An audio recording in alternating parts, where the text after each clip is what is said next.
Alhamdulillah, wassalatu wassalamu ala Rasulillah wa ala alihi washabihi wa ba'du.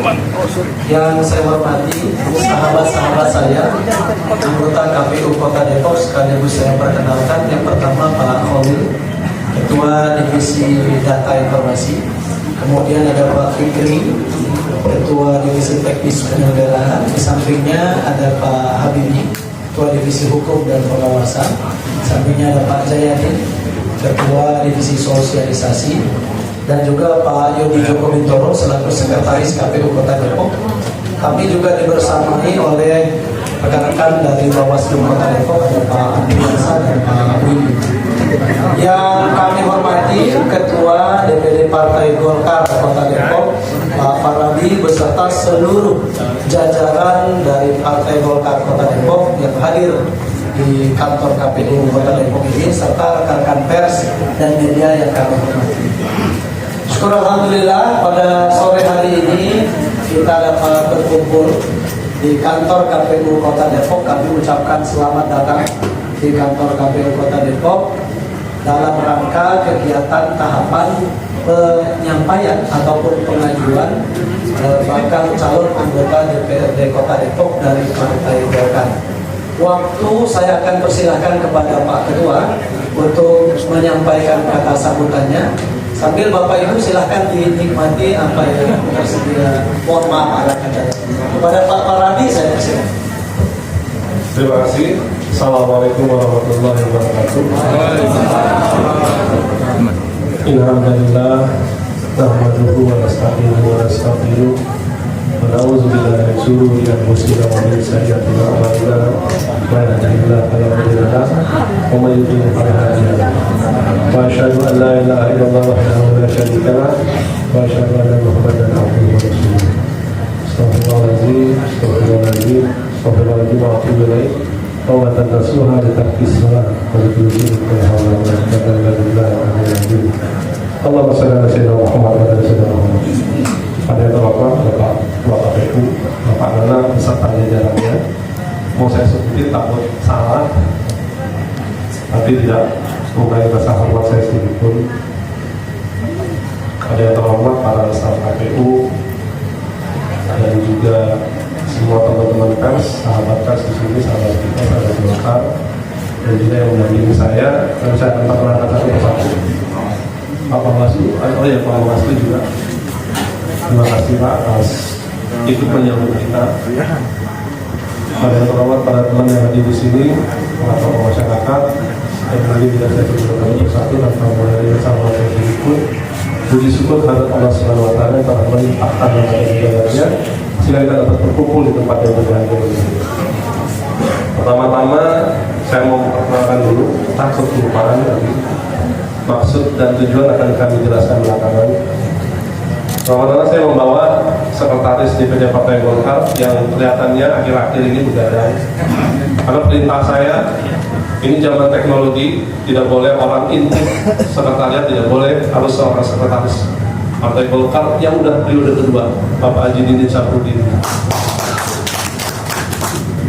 Tapi dia walaupun nggak pernah tidur, bangunnya selalu itu. Saya pernah sekamar sama beliau soalnya pas acara Golkar. Yang terhormat Bendahara DPD Partai Golkar dan juga Ketua Badan Pemenangan Pemilu dari Partai Golkar, jadi kita bentuk badan baru, dan juga Wakil Ketua DPRD kebanggaan kita dari Golkar, Bapak Anita Jilida.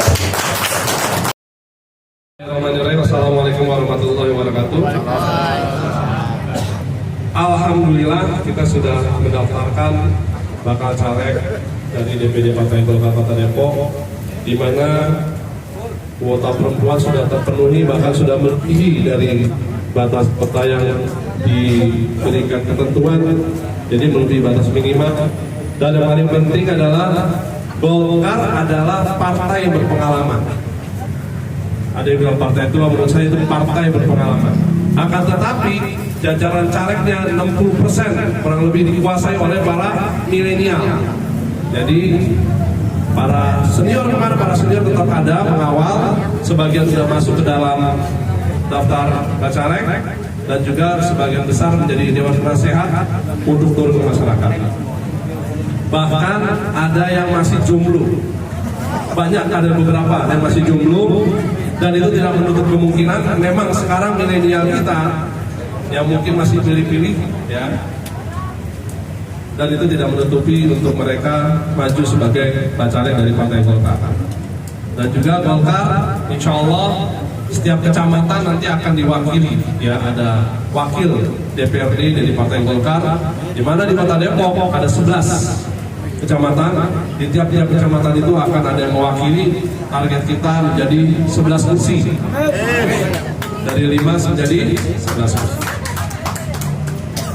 Dan selanjutnya tentunya target Partai Golkar adalah menang Pilpres, menang Pileg, dan juga nanti menang Pilkada. Tapi kami konsentrasi dulu menang Pilpres dan menang Pileg.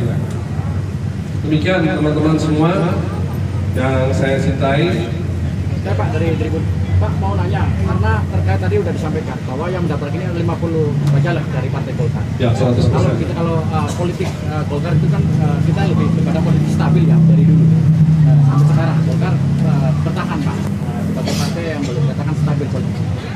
Terus tadi Bapak menyebutkan ada caleg milenial. Boleh ditahu nggak Pak, caleg yang termuda siapa dan dari dapil mana? Iya. Abang mana? Ini dia.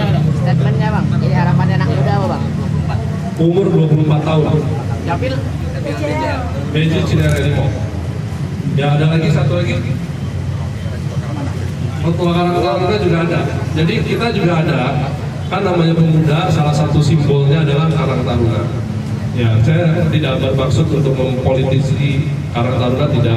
Ini beliau merupakan ketua Karang Taruna yang sekarang mendaftarkan di bacalek DPD Partai Golkar Kota Depok. Simbol-simbolnya sudah masuk sih Pak. Bagaimana dengan caleg cadangan Pak? Karena mengingat perjalanan kan masih panjang, barangkali ada yang mundur di tengah jalan. Bagaimana caleg cadangan seperti apa? Caleg cadangan sudah ada, akan tetapi memang caleg cadangan ini sebetulnya malah banyak, karena banyak sekali yang ingin mendaftarkan diri sebagai bacalek di 100%. Karena kita sebagai Partai Golkar Kota Depok yang sudah dapat perintah dari DPP, awalnya kita bentuk saat pendidikan fungsionalis di Hotel Bumi Wiyata, kita bentuk 200%. Jadi kemarin kita sudah 200%, lalu menjadi 150%, dan akhirnya sudah menjadi 100%. Tentunya semua bacalek ini sudah mendapatkan tugas dari DPP melalui provinsi juga, apa saja tugas-tugasnya untuk menyukseskan Partai Golkar sampai ke tingkat bawah. Itulah yang akan menjadi tolak ukur kami nanti ke depannya, bagaimana sampai di akhir atas perbaikan. Ketua, kesiapan saksi Ketua di TPS. Baik. Saksi ini karena kita sangat berpengalaman, ya saksi ini bukan hanya saksi di tiap TPS, tapi kami juga mempersiapkan saksi luar juga. Karena kadang-kadang ini kita tidak tahu apa yang terjadi di 2024, apakah nanti kelelahan dan lain sebagainya. Switch sudah siap, sebagai saksi luar bisa switch ke dalam, supaya kesehatannya ini terjamin, tidak exhausted, tidak kelelahan. Jadi saksi luar sangat, saksi dalam dan saksi luar sangat siap sekali Pak di seluruh TPS. Ketua izin Ketua, kan tadi kan 11 kursi Ketua, apakah ada survei internal di Partai Golkar sendiri sampai menargetkan 11 kursi untuk tahun ini? Ya, saat ini survei kita masih angka di 9 kursi.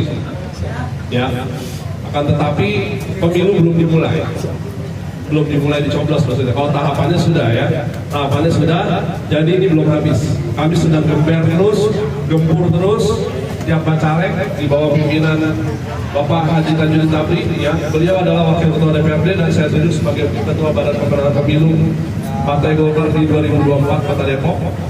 Jadi sudah ada program-program nih Pak buat gempur itu, sehingga surveinya nanti harapannya sebelum pemilihan sudah di angka 11 atau 12 kursi.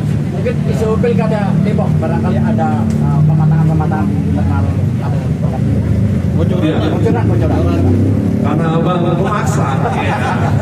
Karena dari DPP bilang kita menang Pileg, menang Pilpres, dan kami sedang konsentrasi di sana, tidak ingin menjawab, ya. Akan tetapi yang jelas kita sudah siap tahapan itu, ya, dan sudah diputuskan di Musda Partai Golkar Kota Depok bahwa saya ditugaskan untuk nanti menjadi bakal calon wali kota Kota Depok, ya.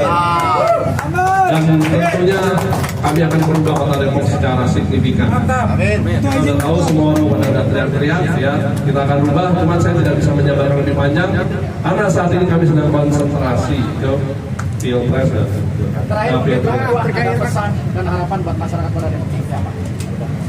ya, yang perlu saya sampaikan secara gamblang pada masyarakat Kota Depok, masyarakat Kota Depok ini menjengah sebetulnya dengan pemilihan ini. Kadang-kadang mereka diberikan hari libur malah tidur di rumah, malah berlibur. Saya harapkan jika ingin merubah Kota Depok, khususnya Indonesia secara umum yang menjadi lebih baik, jangan sampai tidak berangkat ke TPS. Jika ingin perubahan, pesan saya pilih Golkar. Luar biasa. Jangan sampai tidur, jangan sampai berlibur, tidak libur untuk pemilihan, tetapi berangkat ke TPS, lalu nanti berkeluh kesah di media sosial.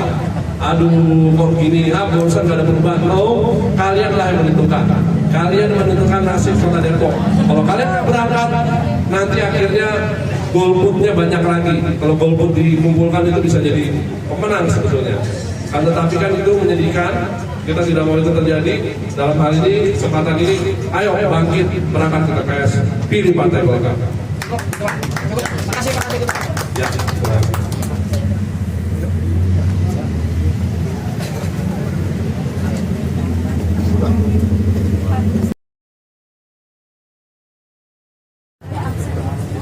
Saya rasa menurutnya Kang Deddy ini kan baru tahap awal, ya kan?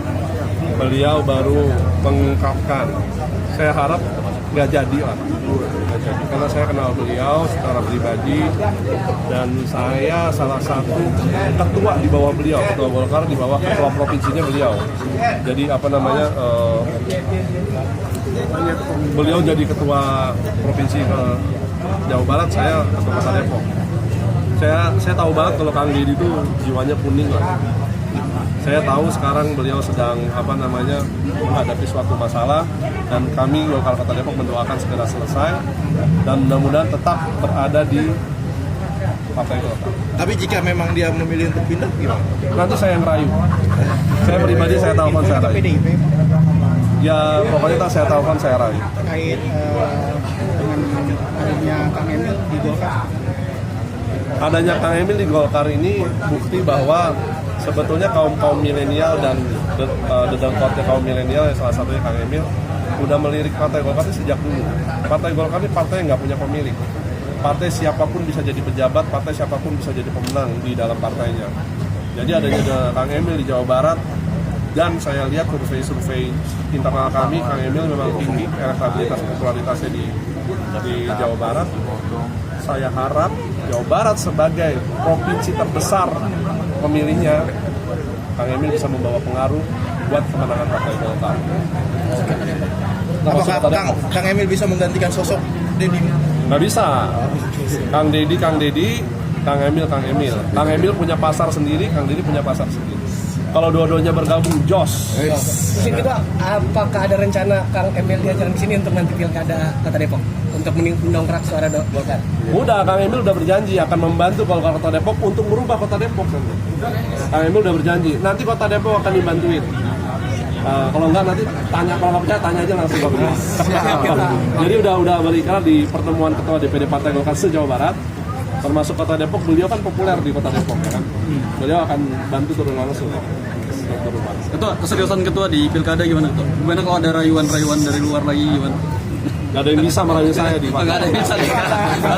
Mantap nih, serius sudah. Itu ada rekaman komunikasi dengan Iya, Bang Pradi datang ke rumah saya. Beliau ini sahabat saya, beliau orang baik ya. Dan saya ada rencana memang mau datang ke rumah beliau, tapi belum sempat. Dan di situ banyak sekali pembicaraan tentang pilkada tahun lalu, maksudnya 2019. Banyak beliau cerita yang tidak mungkin saya ceritakan di sini, dan beliau berkeinginan kita untuk bergabung. Jadi Gerindra Golkar untuk merubah Kota Depok yang lebih baik, itu konsep waktu pembicaraan saat itu. Jadi sebenarnya pembicaraan ini udah lama nih, sejak pilkada di sore. Jadi 2019 paginya pemenusukan, sorenya beliau udah ngomong sama saya, cuman ketemu resminya, ketemu secara langsung face to face kemarin. Lebih dari 30%. Jadi kami tidak ketakutan kekurangan karena caleg perempuan kita banyak. Itu alasannya apa sih memilih mayoritas caleg dari milenial? Karena sekarang kan kita tahu bahwa penduduk ini proporsinya sudah mulai dikuasai milenial jumlahnya. Dan milenial ini bang semenjak area medsos yang dulunya pemalu, dia pintar tapi pemalu. Dulu habis tuh bang zaman dulu nggak bisa muncul, karena dia harus bicara di depan publik. Tapi sekarang dia bisa bicara melalui medsosnya, dia bisa bikin video sendirian dan ditonton sama jutaan orang. Dia bisa merubah suatu daerah, kecamatan, kelurahan, sampai kota, sampai nasional. Bahkan beberapa kasus-kasus nasional sekarang itu kan karena dimulai dari media sosial. Dan saya lihat milenial menguasai hal itu. Dan Partai Golkar ini jagoannya pasukan darat. Darat dia jago. Udara yang harus kita perbaiki. Kita tahu ada partai lain yang jagonya udara, darat tidak. Nah sekarang kita perbaiki udaranya melalui milenial. Daratnya udah pada menguasai, ya kan? Ketua, konsep berobat dengan KTP gratis udah didahulukan gimana nih Ketua? Konsep itu kan kita bawa nanti saat pilkada. Itu konsep saya bukan konsep baru, konsep udah lama. Ya konsep lama tapi udah ditiru nih. Gak ada masalah, itu kan ide saya. Kalau dia bilang ide dia juga gak ada masalah. Kami punya ribuan ide yang lain yang lebih baik, yang bisa merubah kota Depok lebih baik. Ya kan? Kalau itu terjadi sebelum saya ucapkan alhamdulillah. Karena saya bukan mikirin diri saya mikirin rakyat kota Depok. Gimana caranya dengan KTP Depok dia bisa berobat gratis selesai.